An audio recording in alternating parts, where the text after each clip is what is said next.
Muy buenos días a todos, buenos días y bienvenidos a la reunión de la Comisión de Defense de Compliance y Antitrust de la Asociación Argentina de Compliance.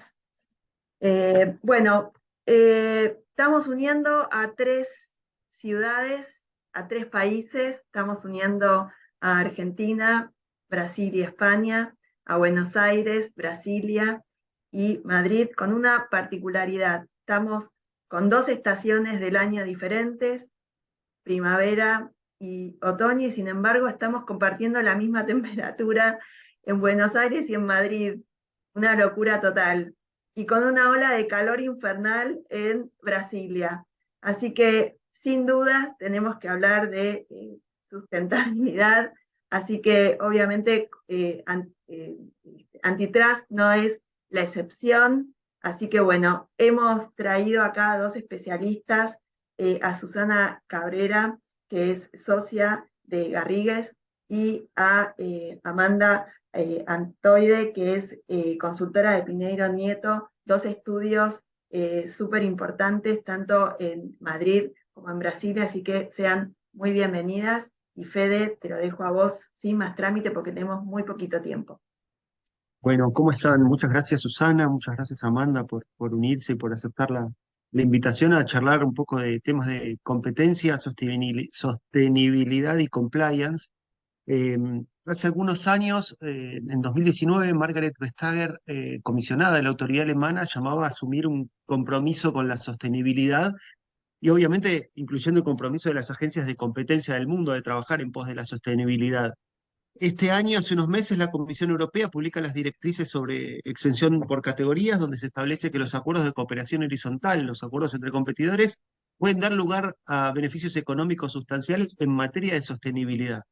Sin dudas nos llamó la atención a todos porque, bueno, obviamente tenemos el chip de que los acuerdos anticompetitivos, los acuerdos horizontales son anticompetitivos, son ilegales, obviamente que este reglamento de exención por categorías en Europa, pero vimos que el mundo empieza a ir a instalar la sostenibilidad, lo voy a decir mal todas las veces que lo diga, empieza a instalar la sostenibilidad en la agenda, y también vemos que vamos a necesitar nuevas herramientas en adelante para encarar nuestros programas de compliance en libre competencia, ya que es la tendencia que están siguiendo las agencias del mundo y de la región. Y por eso estamos acá, por eso convocamos a Amanda y a Susana, 2 profesionales destacadísimas a nivel global, para entender de qué se trata todo esto y de si puede la competencia ayudar en materia de sostenibilidad o cómo la defensa de la competencia puede ayudar a cumplir ese compromiso de sostenibilidad que planteaba Vestager hace unos años. Susana, vamos a empezar con vos, si te parece. Bueno, es un gusto enorme, un honor tenerte acá. Gracias otra vez por aceptar nuestra invitación. Susana, ¿podrías contarnos qué plantean las directrices de los acuerdos entre competidores que tienen objetivos de sostenibilidad y cómo se relacionan estas cuestiones de competencia con la sostenibilidad y cómo podemos presentar el foco en temas de sostenibilidad cuando estamos hablando de temas de compliance y libre competencia? ¿Qué tiene que ver la competencia con este objetivo de ir hacia la sostenibilidad? Pues muchísimas gracias, Federico. Gracias, Mariana. Encantada de participar en esta iniciativa que me parece especialmente pertinente, pues por lo que habéis hablado, ¿no? Por lo timely del asunto y la novedad del caso y bueno, pues porque desde el punto de vista del derecho a la competencia a lo mejor no se entiende muy bien qué es esto de qué hace la competencia, qué tiene que ver la competencia con la sostenibilidad, cuando en principio deberían ser objetivos distintos, ¿no? A este respecto, si os parece, voy a intentar Am, mm, mm, mm. A ver, voy a intentar que ahora mismo, segundos, perdonadme. A ver, ahora,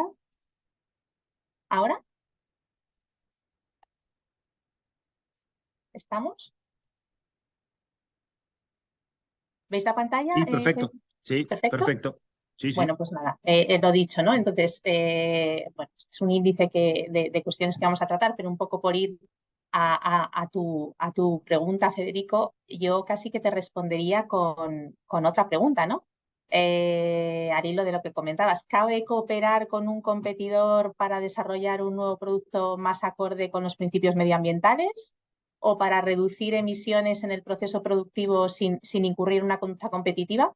Pues bien, eso es de lo que se ha ocupado la Comisión Europea en estas directrices relativas a los acuerdos de cooperación horizontal, es decir, acuerdos entre competidores que introducen como principal novedad un capítulo específico destinado a la evaluación de la compatibilidad con las normas de competencia de este tipo de acuerdos, ¿no? Entonces, ¿por qué hablamos de desarrollo sostenible? El desarrollo sostenible y por qué la Comisión Europea se ocupa del desarrollo sostenible, aparte de por razones obvias, ¿no? Pero en particular en relación con el derecho a la competencia. Bueno, el desarrollo sostenible es un principio fundamental de la Unión Europea, está recogido en el Tratado de Funcionamiento y es un objetivo prioritario de las políticas de la Unión, ¿no? No me voy a detener en qué es el desarrollo sostenible, pues lógicamente la capacidad recoge las directrices, una definición pues muy amplia, ¿no? La capacidad de la sociedad para consumir y utilizar los recursos disponibles en la actualidad sin comprometer la capacidad de generaciones futuras para satisfacer sus propias necesidades, ¿no? La Comisión Europea se comprometió a aplicar los objetivos de desarrollo sostenible de las Naciones Unidas y en consonancia con este compromiso, el Pacto Verde Europeo establece una estrategia de crecimiento destinada a transformar la Unión en una sociedad equitativa y próspera con un uso eficiente de los recursos, ¿no? Por tanto, los acuerdos de sostenibilidad, y de lo que vamos a hablar aquí, son aquellos acuerdos de cooperación entre empresas en sentido muy amplio que persiguen algún objetivo de sostenibilidad que puede ser pues, la lucha contra el cambio climático, el bienestar animal, la reducción de la contaminación, etcétera, etcétera, ¿no? La aplicación del derecho a la competencia de alguna manera contribuye también al desarrollo sostenible, ¿no? ¿Qué es lo que pretende el derecho a la competencia? Pues garantizar una competencia efectiva que estimule la innovación, aumente la calidad y la elección de los productos, garantice una asignación eficiente de los recursos, etcétera. Básicamente contribuye al bienestar de los consumidores. Sin embargo, es verdad que pues determinadas decisiones individuales de producción y consumo, en particular en relación con la persecución de objetivos de sostenibilidad, pues pueden causar efectos negativos o externalidades negativas. Y estos fallos de mercado pues, pueden solucionarse bien por la vía de políticas públicas y de una regulación sectorial o mediante acuerdos de cooperación entre empresas. Y esos acuerdos de cooperación entre empresas que promueven esos objetivos de producción y consumo sostenible pues van a ser fundamentalmente necesarios cuando en efecto esa regulación colectiva no es suficiente, ¿no? ¿Qué es lo que ha venido ocurriendo hasta la publicación de las directrices horizontales? Bueno, pues ha habido una serie de casos que se han ido planteando tanto ante la Comisión Europea como, lógicamente, ante las autoridades nacionales. Ya sabéis que el sistema europeo implica la aplicación también descentralizada de los principios del Tratado de la Unión Europea a nivel de las autoridades nacionales, con lo cual tan importante es a nuestros efectos la interpretación que puede hacer la Comisión Europea como las propias autoridades nacionales y, de hecho, muchas veces las autoridades nacionales de los Estados miembros se mueven con mayor rapidez o hay una mayor efectividad en la aplicación precisamente, pues porque tienen otros objetivos, ¿no? Y la Comisión Europea pues a veces tiene que dedicarse no solamente a los objetivos generales, sino a otros.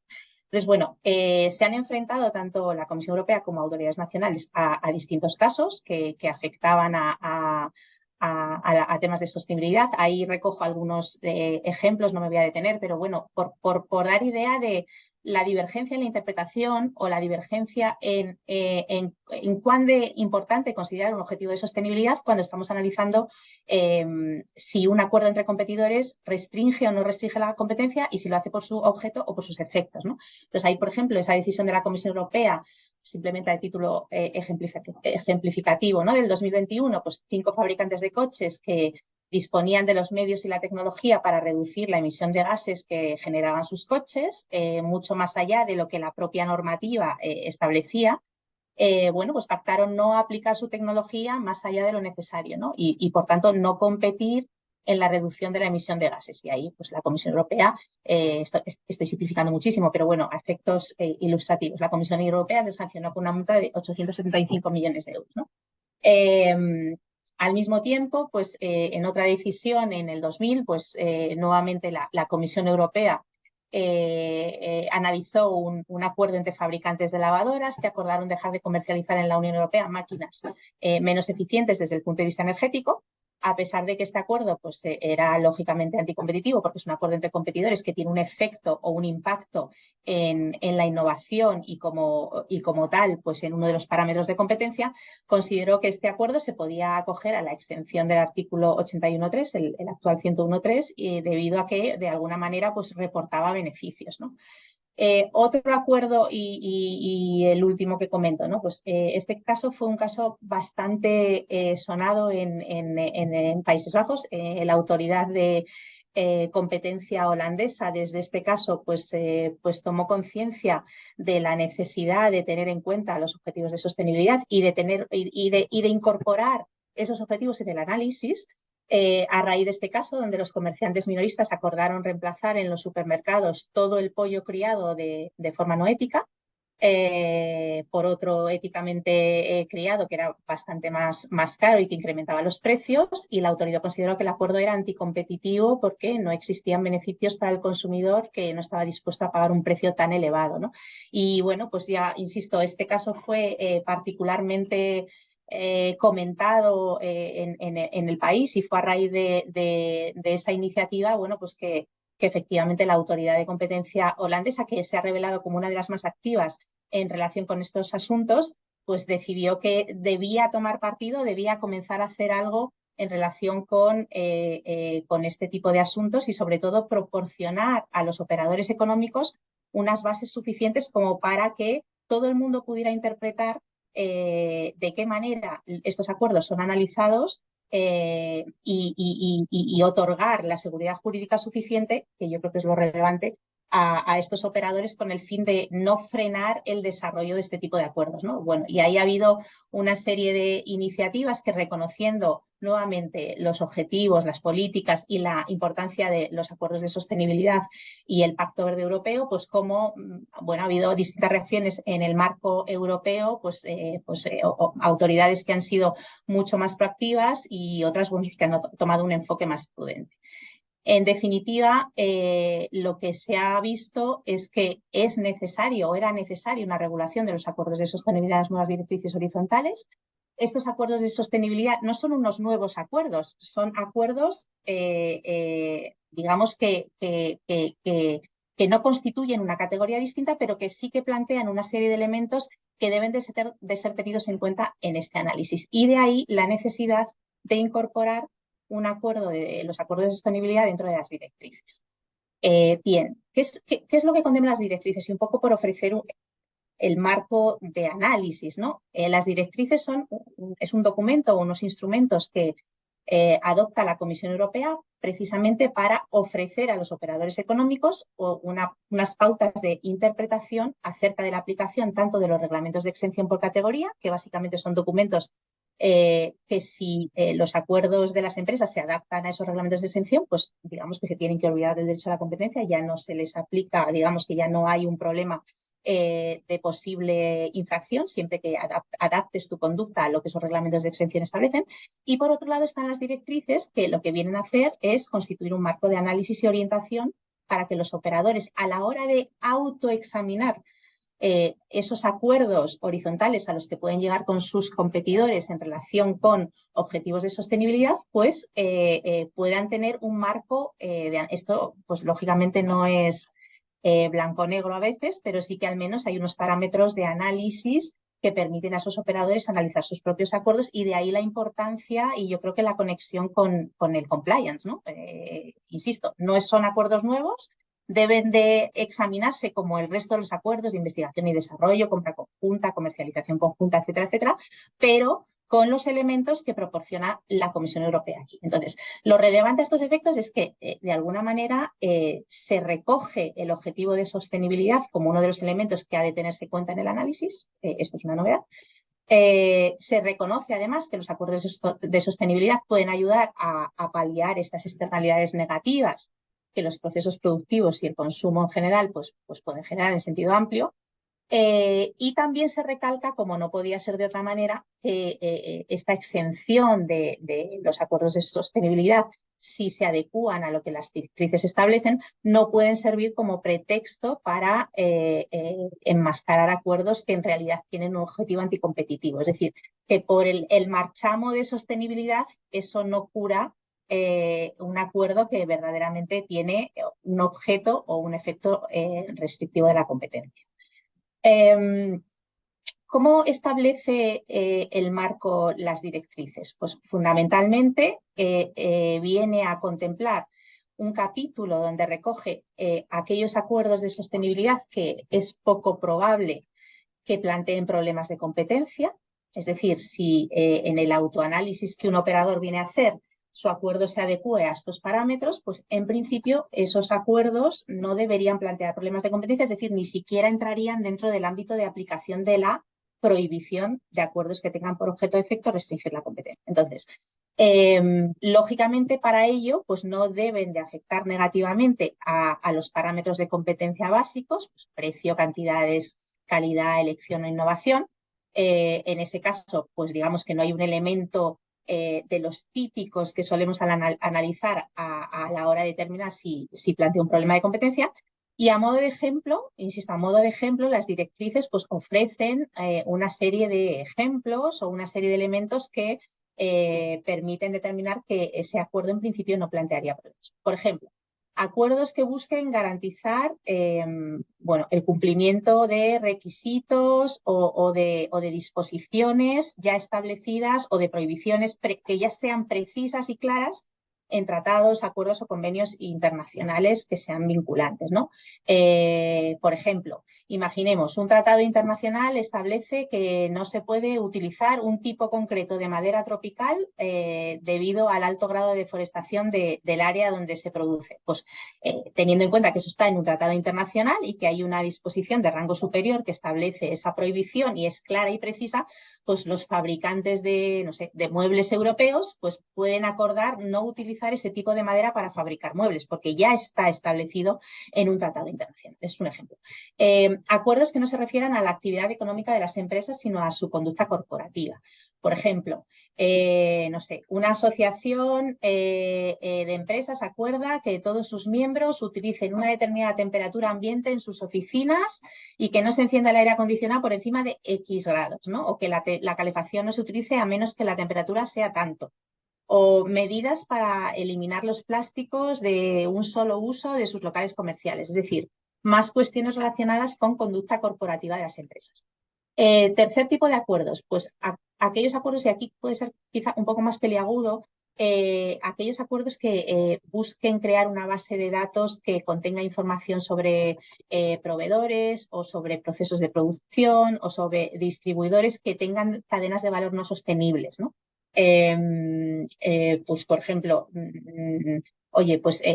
recoges una lista de ganaderos que utilizan fertilizantes sostenibles al cultivar el maíz. Entonces, esta lista solo tiene efectos informativos, no vincula, porque obviamente si ya vinculara y funcionara como una lista negra, pues entonces ya entrarían las otras consideraciones más al uso del derecho a la competencia, ¿no?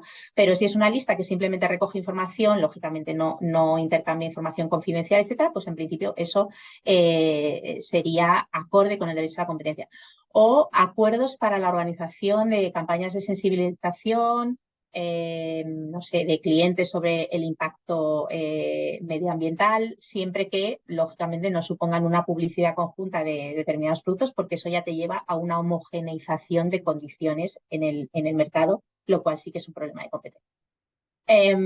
Esto a efectos ilustrativos, pero bueno, sí que es verdad que hay una serie de parámetros ahí que pueden ser de utilidad a las empresas y que, que determinan que esos acuerdos queden fuera del ámbito de aplicación del derecho a la competencia. Lógicamente, las directrices también recogen qué pasa con aquellos acuerdos que no entran dentro de esas categorías, que van mucho más allá y que generan problemas de competencia. Bueno, pues en ese caso, si afectan negativamente a parámetros de competencia, insisto, precio, cantidad, elección, innovación, los parámetros de la competencia ya saben que dependen y varían en función del sector donde nos encontremos y de las empresas que forman parte de él, ¿no? O sea, que no es solamente el precio y la cantidad, sino que pueden ser distintos elementos en función de ese sector. pues en ese caso, pues lógicamente será necesario analizar bueno, cuáles son esos parámetros y si efectivamente si afectan a ellos, pues lógicamente ya vamos a entrar dentro del concepto restringe de la competencia, ¿no?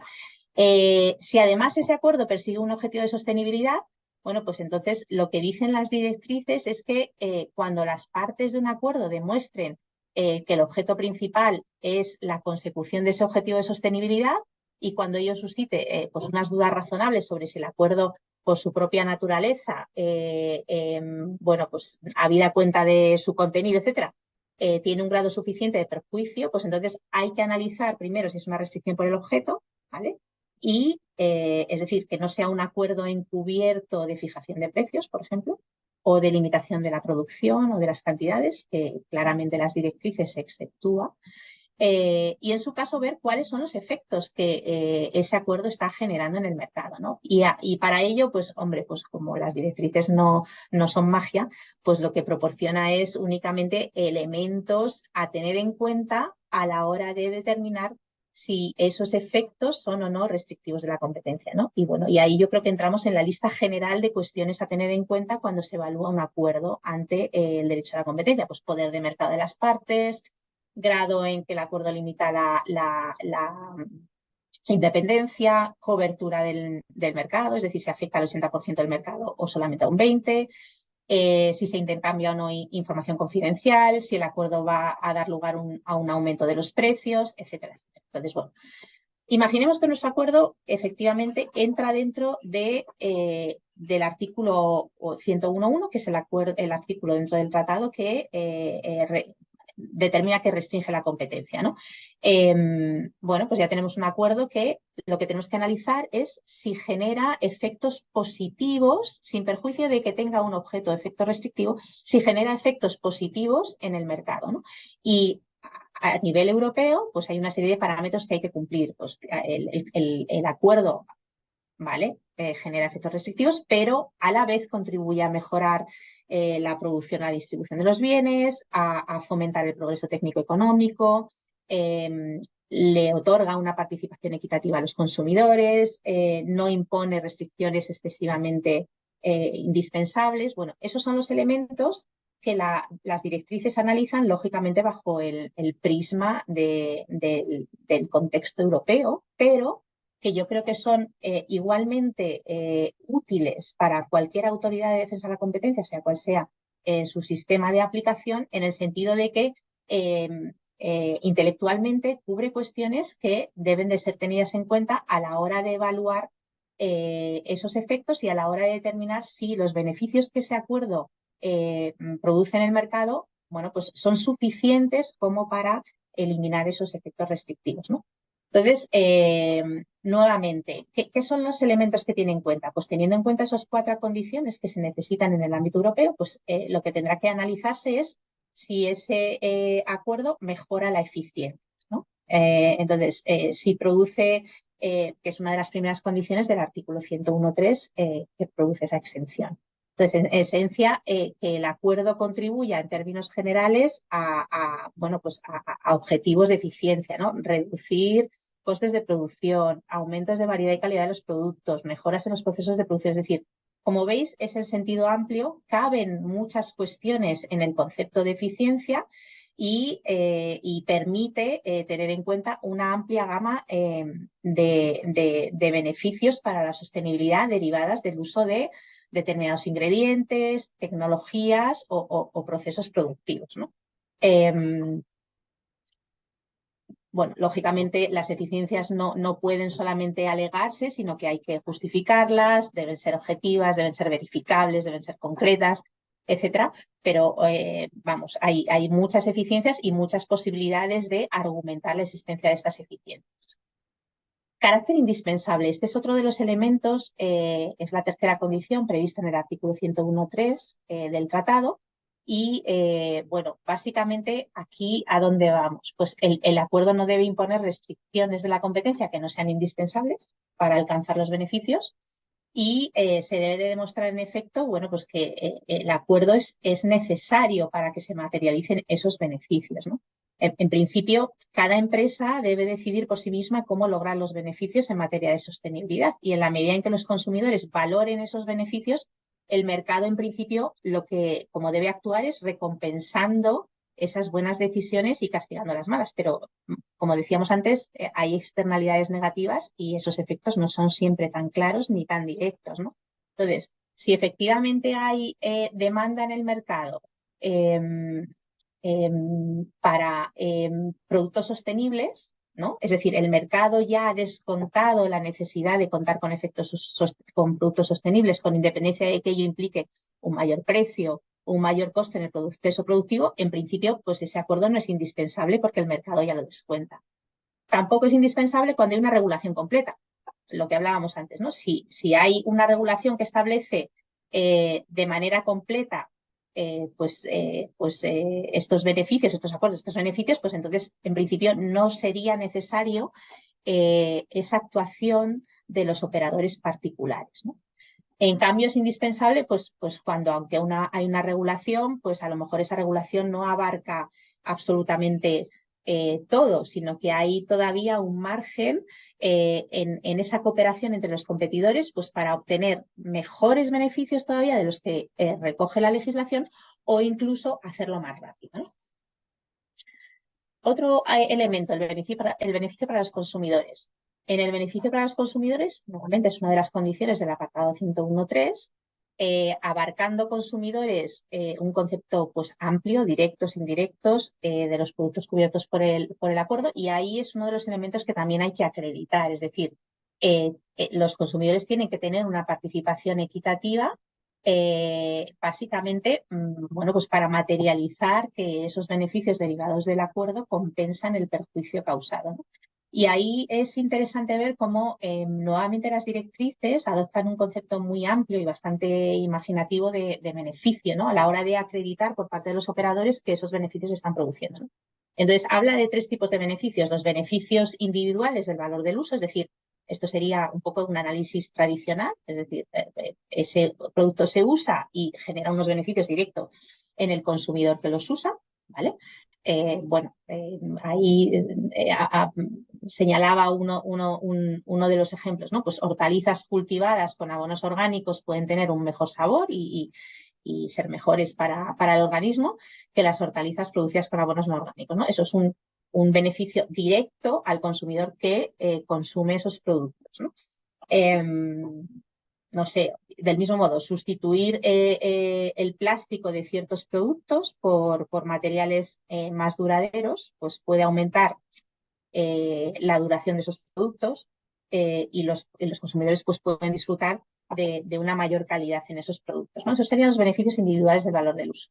También recoge las directrices los beneficios individuales de valor no uso indirecto, es decir, que no sean directamente inmediatos en cuanto al consumo, no se traslucen inmediatamente en cuanto al consumo de un individuo, pero bueno, algunos consumidores pues pueden valorar más el consumo de un producto sostenible que el consumo de un producto no sostenible porque al final tiene menos impacto negativo sobre los demás, ¿no? Sobre la sociedad en general.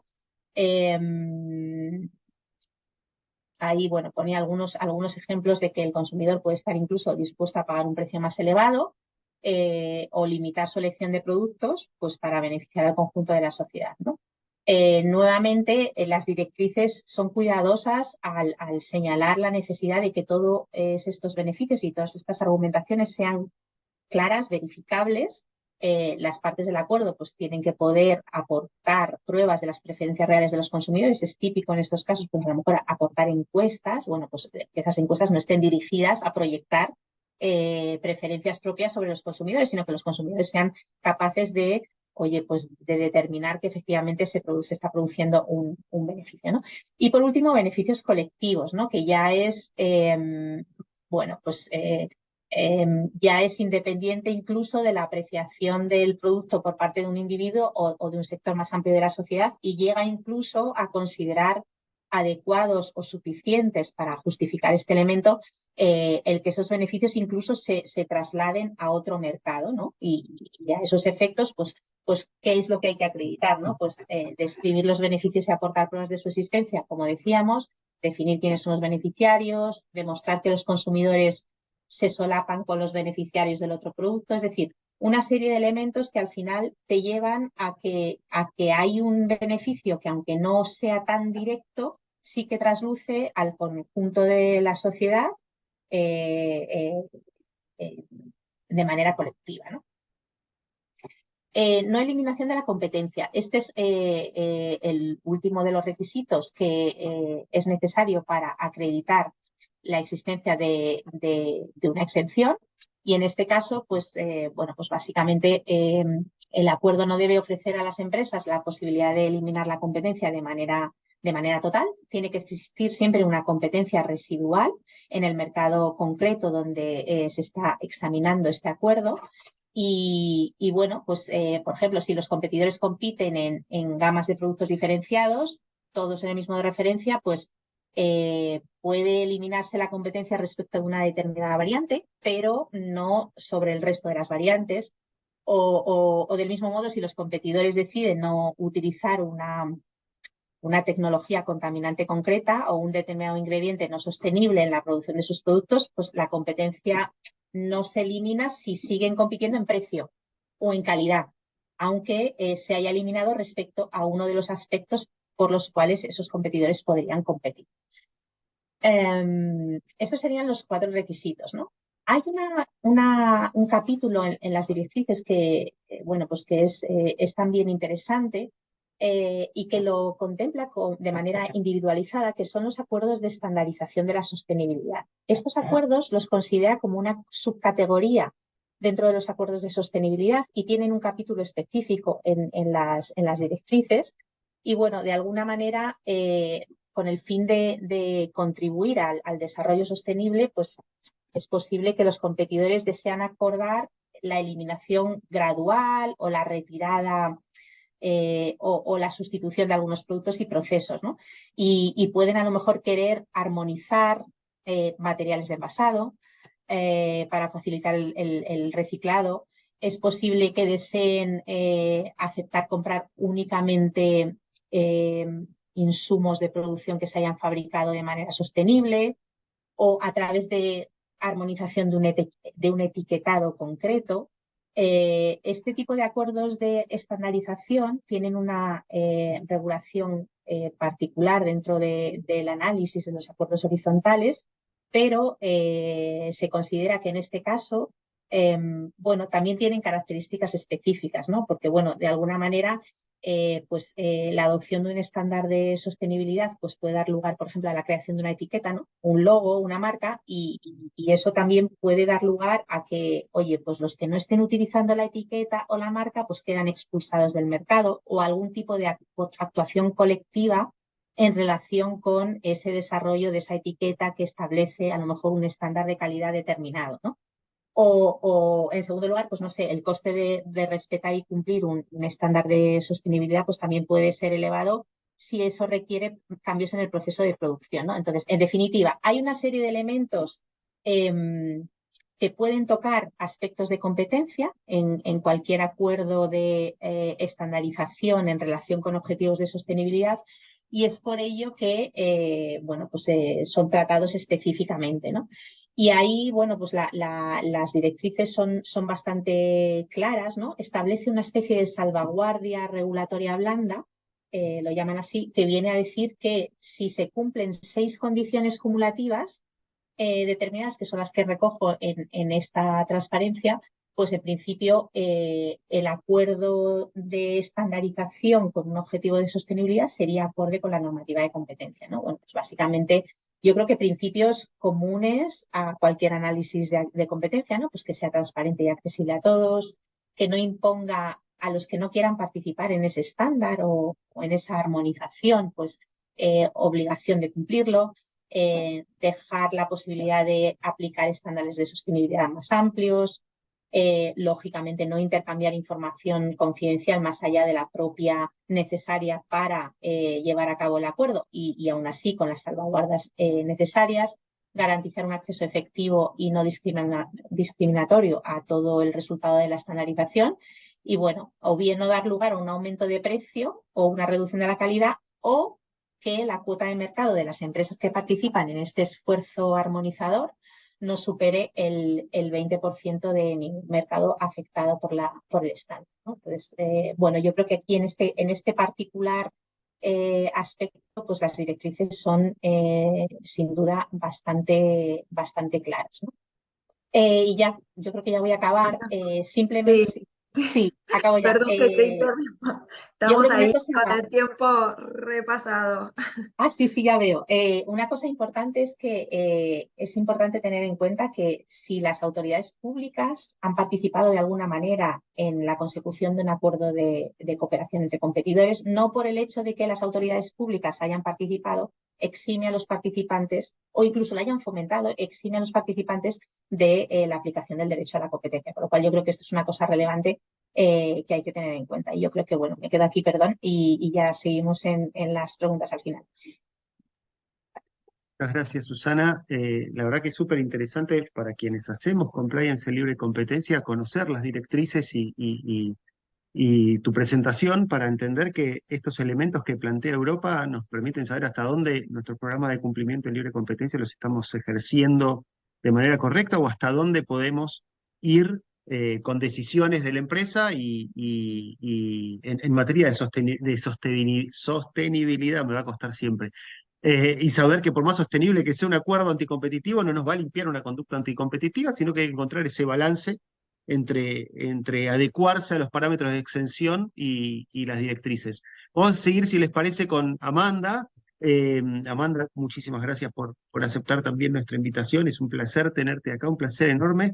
Eh, y lo que queríamos conversar con vos era la visión desde el punto de vista de las agencias de la región, sobre todo teniendo en cuenta que hubo recién hace poquito tiempo un caso del CADE que recepta toda esta idea de la sostenibilidad y que es sumamente relevante porque también utiliza herramientas de compliance para asegurar el cumplimiento de la orden de la agencia. ¿Nos contás un poco, Amanda, cómo fue el caso, cómo derivó en la utilización de herramientas de compliance por parte del CADE y de qué se trató? Claro, muchas gracias Federico y Mariana por la invitación para participar de esta charla. Gracias Susana por su presentación y espero contribuir acá con la presentación de la experiencia brasileña con un caso específico y me gustaría solo asegurarme que mi pantalla está Perfecto, disponible. Vale, muy bien. perfecto. Entonces, lo que se pasó acá en Brasil y que me gustaría presentarles es una operación, una joint venture que fue presentada a la autoridad brasileña hace poco. Lo que se pasó era una joint venture entre 4 empresas. Las empresas eran Sustainit, Cargill, Louis Dreyfus y también ADM. Las 4 empresas se involucran en actividades relacionadas a cuestiones agrícolas. Entonces, a productos agrícolas que las 4 actúan.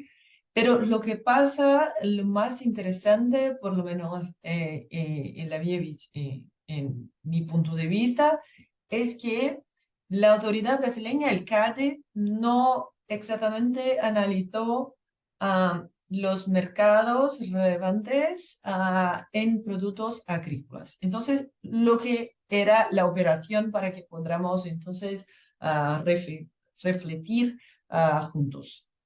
Entonces, las 4 empresas decidieron participar conjuntamente en la elaboración de una plataforma.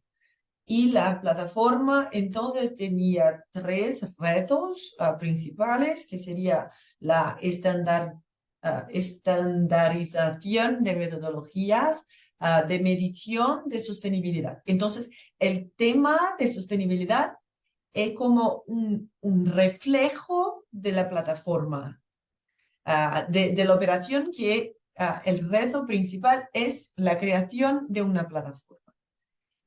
El segundo reto sería un permiso para que proveedores de su cadena de suministro pongan sus datos de sensibilidad en la plataforma, utilizando así las metodologías que fueran definidas para recopilar, calcular, validar, visualizar los datos que sean inseridos en la plataforma. El tercer reto sería divulgar, agregar y comparar el desempeño de sostenibilidad de empresas, de clientes. Y entonces con nuestra información se podría analizar el impacto que los proveedores tenían por las mismas métricas definidas por las metodologías disponibles de sostenibilidad. Entonces, teníamos por lo menos 3 grupos de involucrados en la plataforma: los proveedores en la primera parte de la cadena de suministro, la segunda parte de los usuarios de la plataforma y que estarían en el proceso de logística, y al fin el comprador, que tenía, por tanto, informaciones con los datos, resultados de la presentación de las cadenas anteriores. Entonces, lo que se pasa interesante es que CADE definió los mercados relevantes, mercados de referencia, como un mercado de plataformas de software. Entonces, una vez más, la medición de sostenibilidad para las commodities agrícolas fue una información adyacente, no necesariamente el más importante para el análisis, porque se enfocó el análisis por el tema de la plataforma de software y el funcionamiento de la plataforma. Pero entonces, ¿cómo se pasó el análisis de la sostenibilidad? Entonces, lo que decían las empresas, las 4 empresas, es que su objetivo era estandarizar las metodologías de medición de sostenibilidad. Y entonces, una preocupación que justo llegaremos, pero Susana presentó adelantado, era una estandarización que podría ser exclusionaria de otras empresas. Esta podría ser una preocupación. Una información que se pasó, que se presentó como positiva para la operación, era que la plataforma permitiría la reducción de los costos de los proveedores, de los clientes, para el mantenimiento de sistemas de medición. Entonces, creo que es interesante tenernos en cuenta también que hoy en día tenemos muchas leyes alrededor del mundo y también en la Unión Europea, por ejemplo, por el desmatamiento. Entonces, tenemos que tener nuestra cadena de suministro en Brasil o en otros sitios que sean capaces de demostrar que estamos cumpliendo con las reglas, no solamente nacionales, no solamente internacionales, pero también las reglas que sean definidas de modo privado. Entonces, la idea es que no sería necesario que cada empresa separadamente crease un nuevo sistema para presentar sus metodologías de medición individuales, pero entonces con una plataforma única habría la reducción de los costos. Y entonces sería posible internalizar tecnologías emergentes también. No habría exclusividad de cada empresa por su propio proceso de medición. Entonces habría una estandarización positiva para las otras empresas que no tendrían capacidad de crear su propio sistema de medición de sostenibilidad. Habría también una eficiencia de que el procesamiento de los datos sería más rápido para apoyar la toma de decisiones y entonces al final los clientes, los usuarios de los productos tendrían una posibilidad de medir más fácilmente el impacto de las medidas de sostenibilidad en todas las partes de la cadena de suministro. Esta fue la forma como las empresas le presentaron la información. Entonces, cómo CAGGI decidió este caso.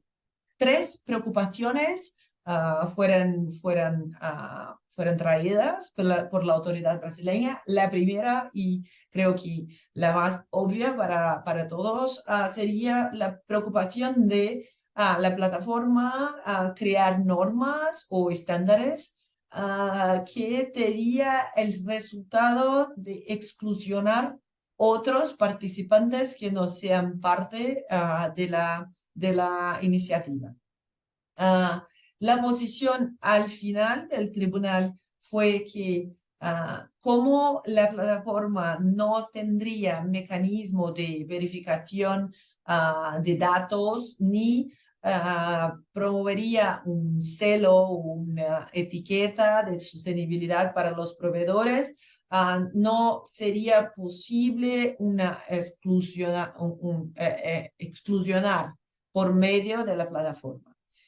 Y entonces sería posible que los usuarios tenían transparencia, comparabilidad de los datos y también un factor interesante que fue traído en la decisión es que estos estándares de medición serían todo el tiempo visualizados, no solamente por el público, pero también por un entorno externo muy relevante como agencias gubernamentales, ONGs, organizaciones de consumidores. Entonces, esta posibilidad de padronización exclusionaria no sería tan relevante o no habría incentivos para que las empresas así le presentasen.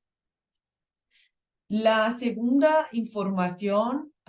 preocupación fue una preocupación también muy tradicional cuando se involucran empresas que están situadas en el mismo mercado relevante, que típicamente es una preocupación con acceso a informaciones sensibles.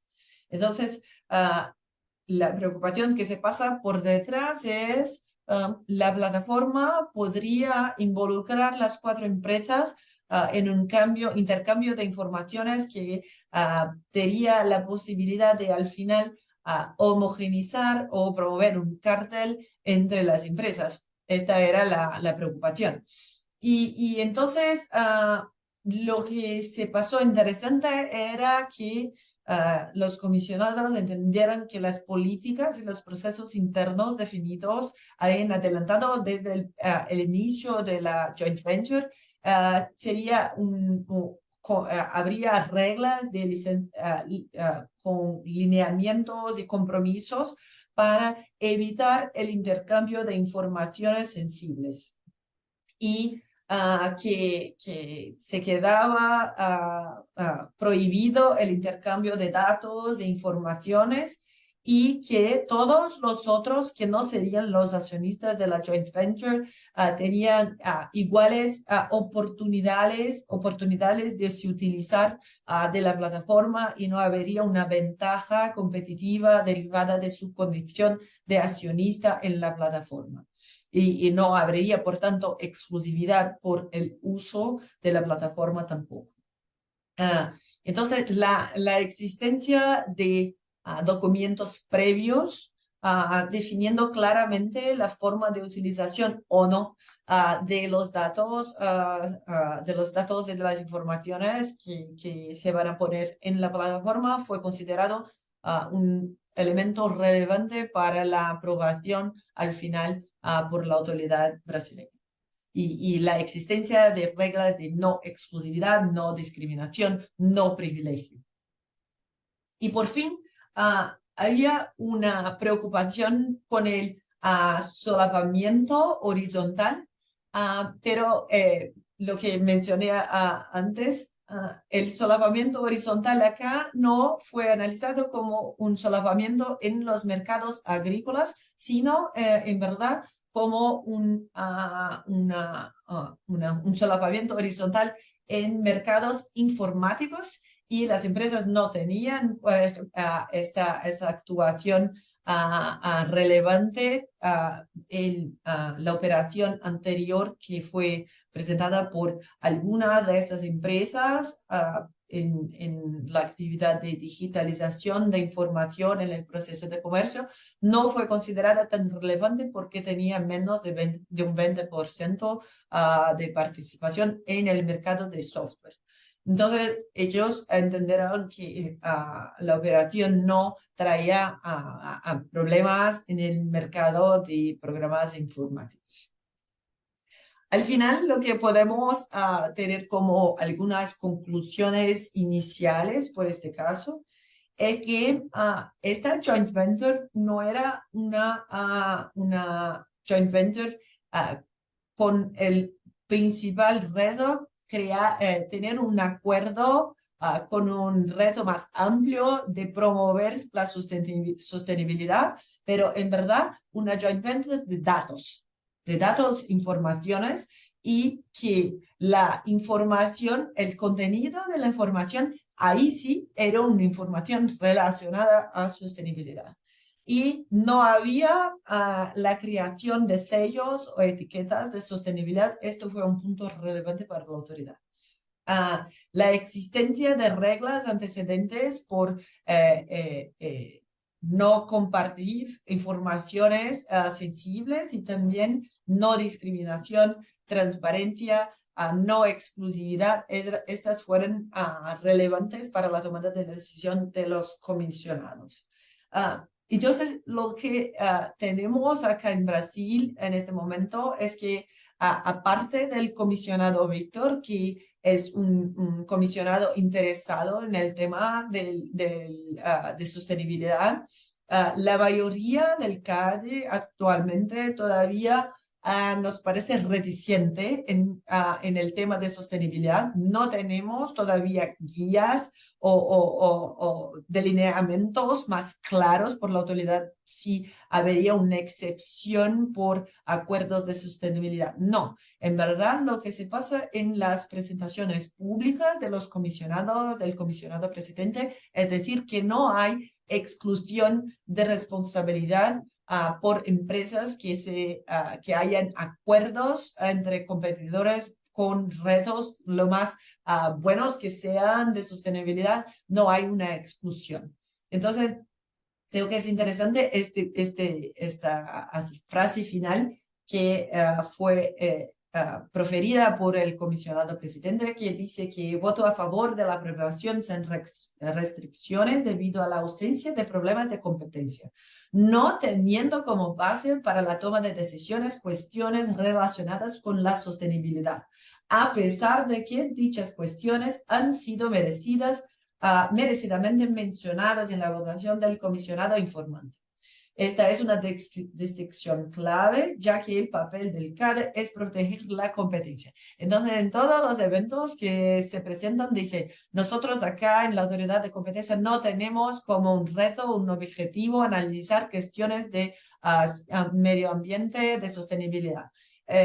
Es posible como un análisis del futuro que el CADE sí, en verdad, se involucre más en esta discusión, porque tenemos hoy 4 comisionados que deben ser nominados en los próximos días. entonces hay una nueva composición, entonces es posible que otros comisionados, así como comisionado Víctor, sean más abiertos a temas como estos y entonces se ponen a reflejar con nosotros sobre lo que se debe o no a las empresas hacerlos.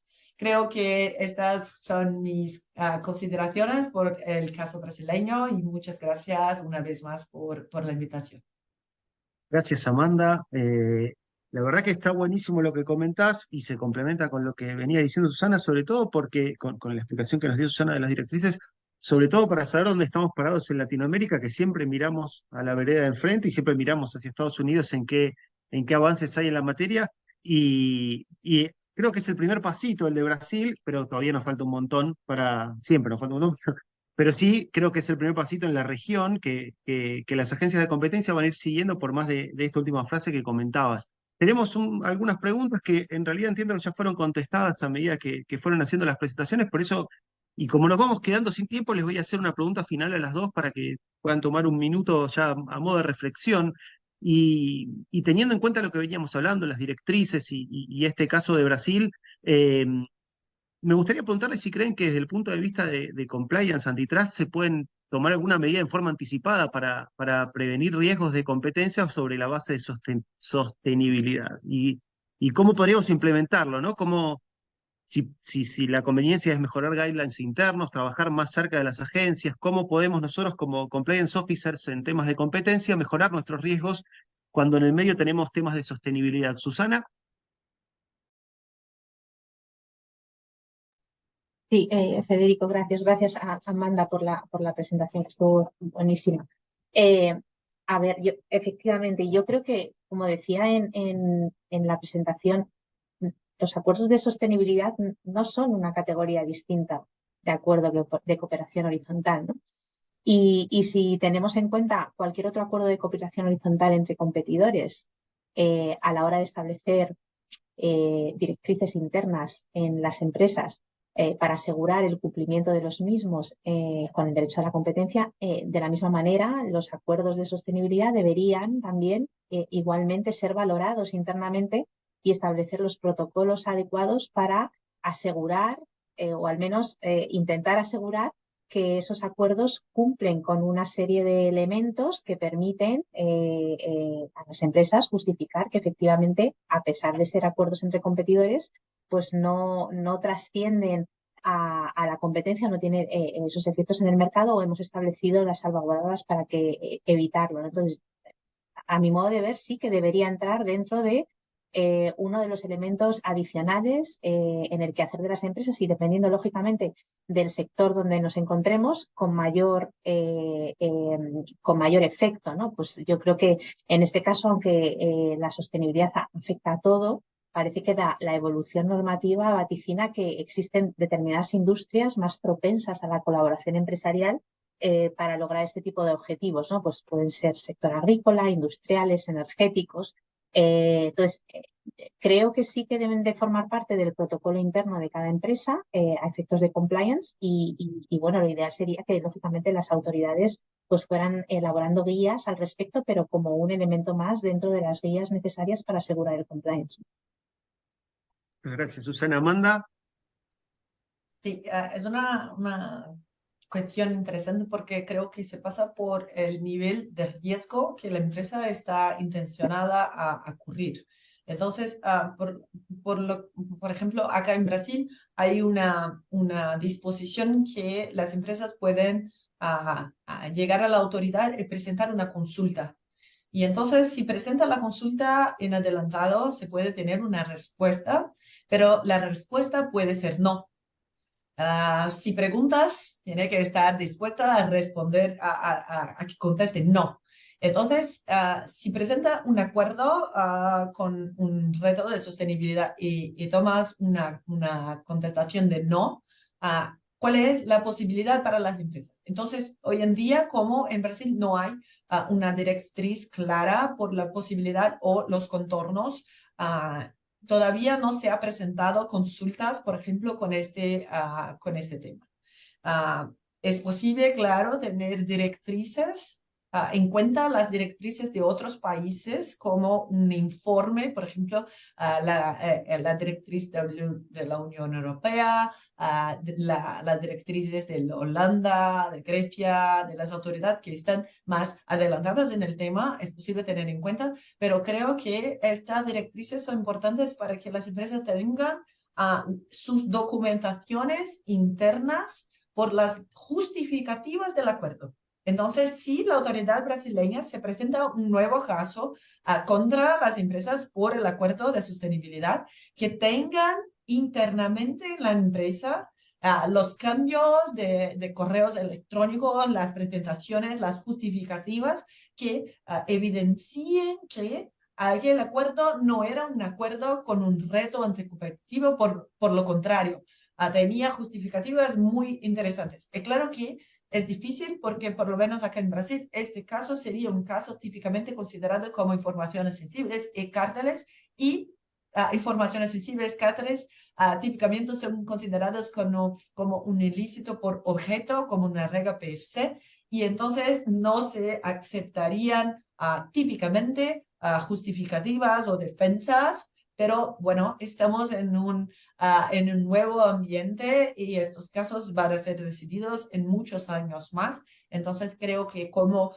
empresas que trabajan, como nosotros, abogados que trabajamos con compliance preventivo de competencia, creo que es importante tener en cuenta por la empresa las justificativas, las razones por la cual esta medida es indispensable o es muy importante para la empresa y el sector también.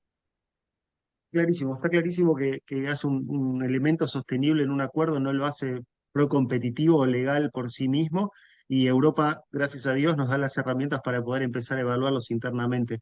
Así que nada, por mi lado, nada más que agradecerles. La verdad que fue un gusto enorme escucharlas y aprender de ustedes. Creo que estamos en tiempo, Marian. Así es, Fede, y la verdad un placer, Susana y Amanda, excelentes exposiciones ambas, y hemos aprendido un montón hoy, esta mañana, así que muchas gracias por su generosidad, muchas gracias, y gracias a todos por acompañarnos. Muchísimas gracias a vosotros por la invitación. Un placer. Muchas Chao, gracias chao, por la gracias. charla. A la próxima. Chao, chao.